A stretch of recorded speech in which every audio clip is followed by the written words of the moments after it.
محترمه سلامونه د تل په څیر صرف یوې پوښتنې لپاره راغلی یم نور ځمه درنه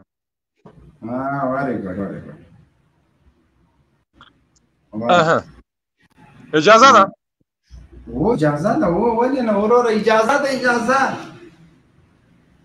ښه پوښتنه مې د تل په څیر دا پوښتنه ده محترمه یو څه وخت مخکې ملا برادر اخوان خپلو اهدافو ته د طالب مشرانو ژمنتیا په دې باندې مونږ غږېږو لالا جانې راځم دې ته راځم اول به پوښتنه مطرح کړم بیا به دا موضوع ته راشم صحیح پوښتنه مې دا شی د یو څه وخت مخکې ملا صاحب برادر تللی و پاکستان ته په یو سفر باندې نو هغلته چې کله سفر پای ته رسیږي بیا ګرځي په هغو درملتونونو باندې یا په هغو شفاخانو باندې یا په روغتونونو باندې چې هغلته طالبان زخمیان پکې بستر ول او زه ورسره ولیدل په داسې حال کې چې تر اوسه پورې همدغو مشرانو دا نه منله چې موږ د پاکستان له خوا څخه یا نه حمایه کیږو یا موږ ته څوک پیسې نه راکوي اوس هم نه منو او دلته چې تاسو بیا دا نه منئ نو دغلته بیا د افغانستان خلکو ته سوال پیدا کیږي چې په دغه 18 کاله جګړه کې یا 20 کاله جګړه کې چې تاسو دا خبره نه منله چې موږ له پاکستان نه تمویلیږو زموږ زخمیان هلته نه دي ټول په افغانستان کې تداوي کیږي نو دا خو د افغانستان خلکو ته په اثبات ورسېدله خپله ملا برادر ویډیوګانې راووتلې چې هغلته له مریضانو څخه احوال پرسي کوي ورسره لیدنه کوي بیا د پاکستان خاوره کې ته اوس لږ صبر وکړه د ما جواب ته غواړه ګوره اول خو دا چا ثابته کړې نه ده چې ملا برادر طالب زخمیانو سره کتلي په افغانستان باندې 58 هیوادونو حمله کړې وه دلته د یو طالب په سر باندې 20 کسه ملکیان شهیدان شوي همداسې که یو طالب زخمي کېږي نو 50 سره ملکیان زخمیان کېږي ملا برادر اخوند چې له کومو روغتونونو نه لیدنه کړې هلته ټول ملکي افغانان چې دغه وحشي ناټو زناورو د هغوی نوکرانو بمبارونه پرې کړي دي دا روغتونونو ته راوړل شوي دي دې کې ماشومان هم دې کې زنانه دې کې سپین ږیري بوډا پلاران د چا په تندي باندې لیکلي وو چې په دې روغتون کې طالب ملا برادر د طالبانو سره کتلي دلته خو ټول افغانانو سره که روغتون کې ده که کمپونو ته تللي دي که هر چېرته تللي دلته تر 40 نه تر 50 لکه افغان مهاجرین اوسېږي هغه کولی شي چې د یو اسلامي هیواد خپل ګاونډي هیواد په څنګ کې خپل د افغانانو د بارسپرسۍ دپاره د هغوی د مشکلاتو دپاره تر څو نړیوالو سره د دوی مشکلات وڅېړي حل کې د مشکلاتو د حل دپاره طالب یو قوت ده یو ځواک ده طالب هر د نړۍ هر ګوټ ته تللی شي په رسمي سفرونو تللی شي خلک ورته زارۍ کوي دا چې پاکستان زموږ په ګاونډ کې پروت یو هیواد ده داسې یو هیواد کې چې موږ د 18 کاله دیموکراسۍ کې یو معیاري روغتون که درلودلی مونږ که یو چیرته یو داسې یو هسپتال درلودلی چې هلته مو د زخمیانو علاج کېدلی د عام افغانانو ته ورسه قندوز کې پوښتنه وکړه کوم زخمي تاسو پرېښی ده دغه پرونه بله ورځ مو چې د قندهار په میوند کې دا بمبار وکړه دا وحشت مو وکړه د قندهار د ولسوالۍ د ما نوم له ووته شاهین صاحب د قندهار په داسې ښه ولسوالۍ ملګرو دغه یوه هفته مخکې چې بمبار پرې باندې وشو دغه زخمیان چېرته وړی وای د قندهار ولس دا چې د تادین د رازق لغړي د خوا نه بمبارونه شوي دا زخمیان طالبانو چېرته وړی وای د ولس چېرته وړی دا خو د ولس زخمیانو دا خو مو ولسي خلک شهادت رسولي ګوډ او مات مو کړي دي هندوستان ته یې ویسي جرمني ته یې ویسي ته په ترکیې کې ته یو لار برابره که نور به مونږ دا زخمیان ټول ترکیې ته درلیږو مهرباني وکړه جرمني کې برابر که اروپا کې برابر که دلته خو مونږ روغتون نه لرو دا خو د افغانانو مجبوریت ده طالب سره یې وکتل او پلانکي سره یې وکتل دا د افغان مهاجرینو د ژوند د هوساینې دپاره د هغوی د مشکلاتو د حل دپاره سفرونه کوي حق لري یو باتور ده یو ننګیالی ده کولی شي شرنګا دې ځي هندوستان ته شرنګا د امریکانو ته زارۍ کوي چې هله افغانستان کې لاړ نه سئ چې موږ خوري نن د ایران د خارجه وزیر جواب چا ورکړه د جواد ظریف د کابل ګوډاګۍ اداره دې تر اوسه پورې خاموشه ده ذبیح الله مجاهد وخته کاغذ پراني پرې باندې وکړه چې وروره که را دې په جي کې نه ښه سره معلوم یو ستا یې کار څه ده چې زما د هېواد په چارو کې مداخله کوې طالبان مسکو ته لاړل، په مسکو کې له افغانانو سره وکتل، انډونیزیا ته لاړل، ټولو افغانانو سره یې وکتل، په سعودي کې یې وکتل، په قطر کې ګوري، ځکه دا د افغانستان د راتلونکي مشران دي. دوی باید موږ دوی ته امید لرو، یوه توقع ورته لرو. ښه کوي چې هر چېرته ځي نر غوندې دې لاړ شي. او بله خبر جنرال صاحب، بله خبر سیاف څنګه سیاف هندوستان ته ځي څوک څه نه وایي.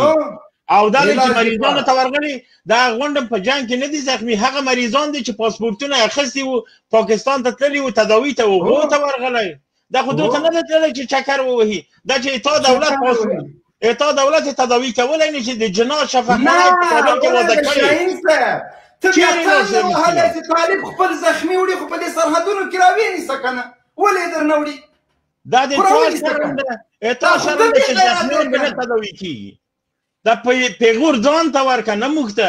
تا زخمیان مریضان هغه څوک چې په وطن کې نه تداوي کېږي پیشکاري نشي ورکولی. مسکینان ځي پاکستان ته، ملا برادر نه رو چې مریضانو ته ورغی.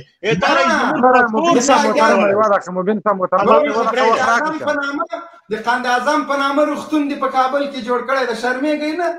هغه روغتون ته چې داسې ګورئ حیا نه درځي. خو ته روغتون جوړ که افغانان به خپل زخمیان همدلته علاج وکړي. ولې د پاکستان په سفارت کې د ورځې زرګونه کسان په رش کې تر پښو لاندې کېږي، وژل کېږي. آیا د دې د مخنیوي دپاره حکومت تدابیر نیولي دي؟ ورشه په 100 کې 95% هغه خلک دي چې یا زخمیان دي یا مریضان دي یا عملیات ته ضرورت لري، هلته ډاکټر نشته، هلته روغتون نشته، هلته غلا ده، چور ده، چپاول ده، ډاکټرانو نه شنه غله جوړ شوي. خلک مجبوره دي خپل زخمیان طالبان به ګوره یو څه وخت وروسته به طالبان خپل زخمیان جرمني ته، امریکا ته، استرالیا ته وړي. بیا به څه کوي؟ پیسې چې د سړي پیسې چې پیدا کو جرمني ته وړو چې ډېرې شولې، امریکا ته وړو چې بیخي ډېرې شولې. د امریکا او د جرمني نه ډاکټران ورته راغواړي کور ته.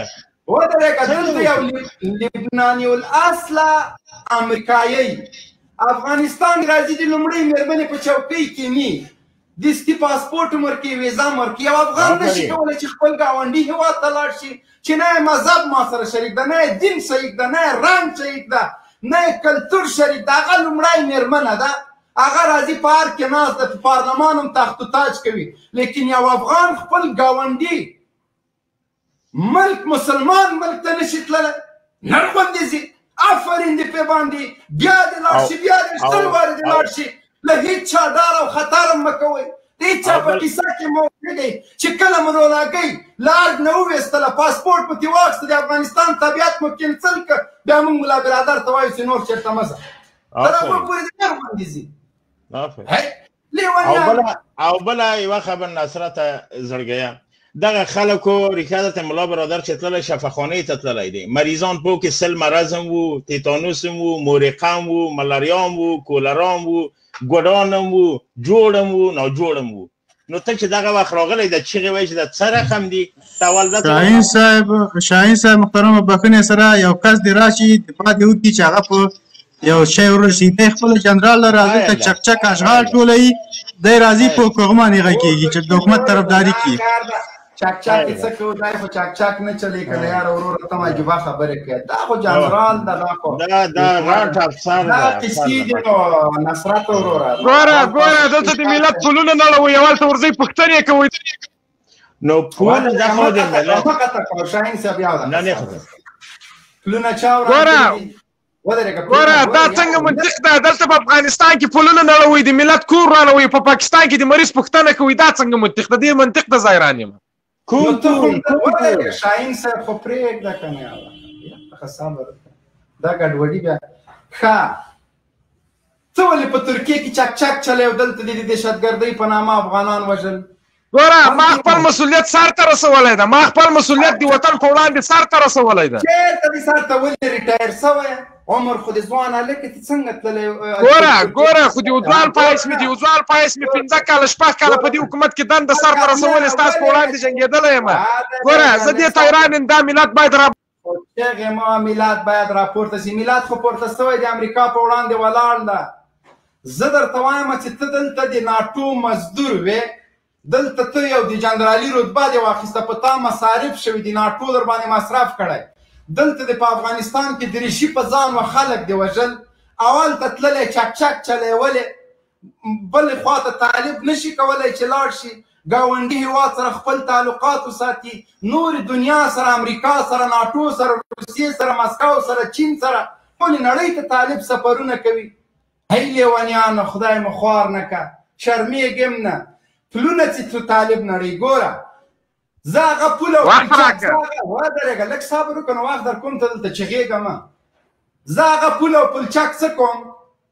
ته خدای چې د امریکایانو ټانک به په لار روانو په همدغه سړکونو پلچکونو باندې چې تاسو نن ترېنه دفاع کوئ، شاته افغانان پرېښودل، موټرونه به په زرګونو قطار نه ورپسې.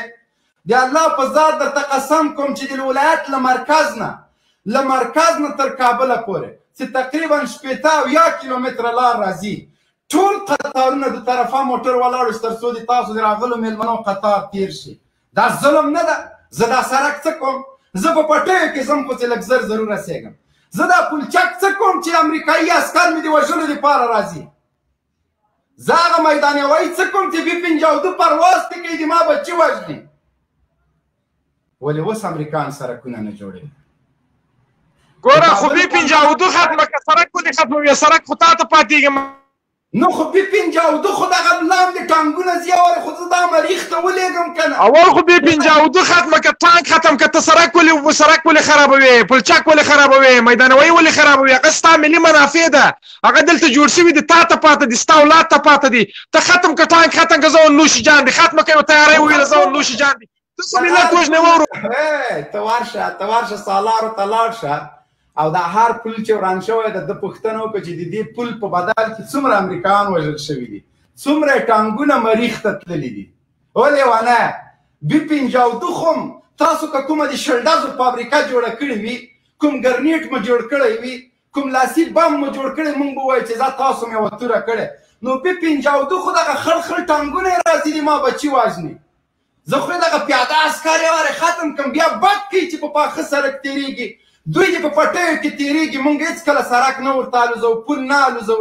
وخت چې دی په پاخه سړک راځي نو زه خو داسې نشم کولی چې ټانک داسې جیپ یې وولم چې سړک خراب نه شي. خامخا ټانک اور اخلي لاندې، سړک هم ورسره خرابېږي.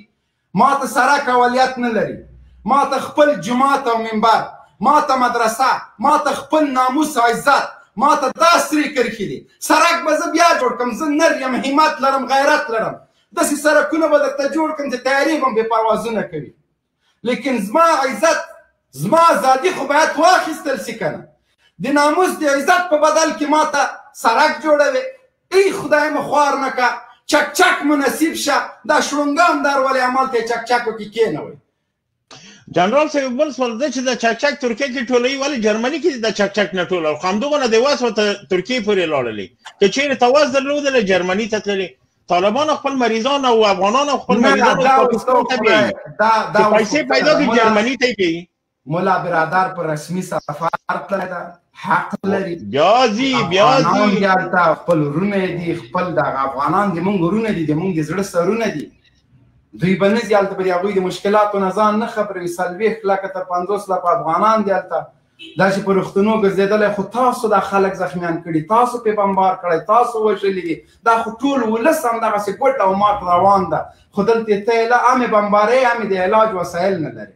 نو خلک قرض که، سود که، لاړ شه ورور هلته یا کوټې ته یا پېښور ته یا کراچۍ ته هر ځي، خو دغه د ورځې زرګونه افغانان چې راځي خو د همدغه دپاره راځي چې علاج وکړي. نور یې دلته څه کار ده؟ نه کوم تجارت لري، نه کوم بزنس لري. ځي د امریکا د پاکستان د سفارت مخکې هم ته لوټې، په تورخم کې هم ته لوټې، په کوټه کې په باډر هم ته لوټې. ټول لارې د لوټ تا ورته هغه کړي دي. بیا هم هغه مریض ګوډ او ما تر هغه چې پورې ورسېږي دا چې یو څوک د افغانانو په نمایندګۍ ځي په روغتونونو کې له هغوی نه لیدنه کوي، د هغوی د درد پوښتنه کوي، د هغوی د نو دا خو د هغه د ملا برادر په اصلیت او په افغانیت او په صله رحمۍ دلالت کوي چې ټولو افغانانو باندې نظر ده. دا خو د یو مشر همدغه د یو زعیم د تا شلونګا لاړه، 20 وارې لاړه. یو ورځ خو به ورغلی دغه د مریضانو پوښتنه به یې کړې وه، ورسه ته د کینسر اسپتال کې لاړ شه په لاهور کې چې څومره افغانان پراته دي. یو ورته به یې سر ورښودلی وای که نه چې ولې یا ورځ به د یو مهاجرو کیم ته تللی ورته ویلي به دي چې څه حال ده په څه قیصه ده سیلابونه چې راغلی دویم مرستیال د خلیلي هغه خنځیر راغی په پاخه سړک کې ضد زرې موټرو کاروانونه یې ولاړ د سیل لارې ورته کته بېرته لاړ. جنرال صاحب بله خبر ده د دې رئیس جمهور چې لاړ پاکستان ته مریضانو ته ورغی شفاخانو ته ورغی څنګه انسانان نه دي دغه کس څوک د شاهین صاحب دا بلاک دا بلاک ده په تورو سترګو څوک چې بې ځایه کنځلې کوي اوس 2 دقیقو کې به زه د دغو پیج نه داسې ورک کړم چې بیا په ژوند کې د دغو پیج نوم ونه ګوري کنځلې ده اوس د ده راغلم دغه شاهین صاحب افغان مبارز نه لاندې ده یوسف افغان یوسف